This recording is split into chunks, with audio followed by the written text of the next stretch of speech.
Once we have an understanding of decimal place value, if you haven't watched that video, go ahead and go back and watch it.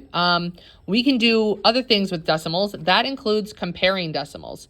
So when we compare decimals or compare any numbers, we're just wanting to know if a decimal or a number is less than, greater than, or equal to. And we use these symbols to determine that or to state that. So just a quick brief thing about the symbols is we think about the symbols like alligator mouths.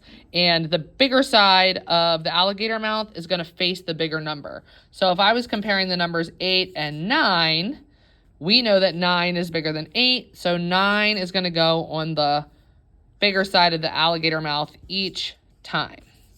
So this would read like 9 is greater than 8. Or 8 is 8 is less than 9.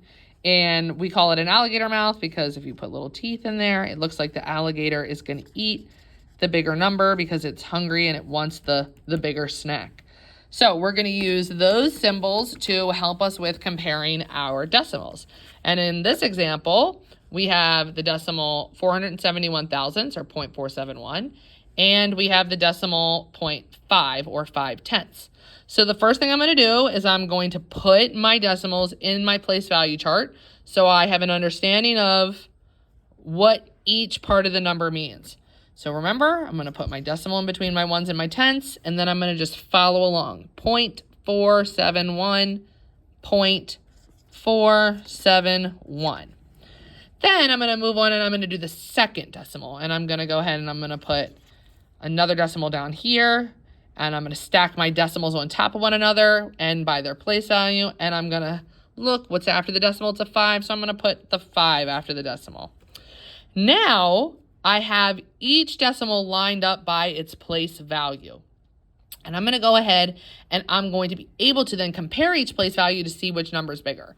A lot of the times kids think this number is bigger because it has more digits, right? In their mind, 471 is bigger than 5. But we have to be careful and remember that this isn't whole numbers, it's decimals. And decimals are, if they don't have a whole number in front of them, they're less than 1. So we're going to look at our chart. We're going to go ahead and put zeros anywhere there are blanks because it kind of helps the kids stay organized. So here, I'm going to put some zeros because there are numbers up top, not numbers down the bottom. And already maybe you guys are noticing that this number is now bigger than this number, but not to spoil anything. And then we're going to go ahead and put zeros over here just to make sure everything's nice and even. And then from left to right, we're going to look at each place value column and determine where do we see the first difference between the numbers. So the hundreds column is the same, 2 zeros. The tenths column is the same with 2 zeros. The ones column is the same with 2 zeros. Oh, the tenths column, though, is different, right? 4 and 5 are different. So it's our first place value where we have a difference. So we're going to stop. Now we can better decide what number is bigger or smaller based on looking at just one place value. So when we have 4 and 5, we know, okay, 5 is bigger than 4, right? The alligator would want to eat the number 5 more than the number 4 because 5 is bigger. That thus then means that 0.5 or 5/10 is greater than 0.471.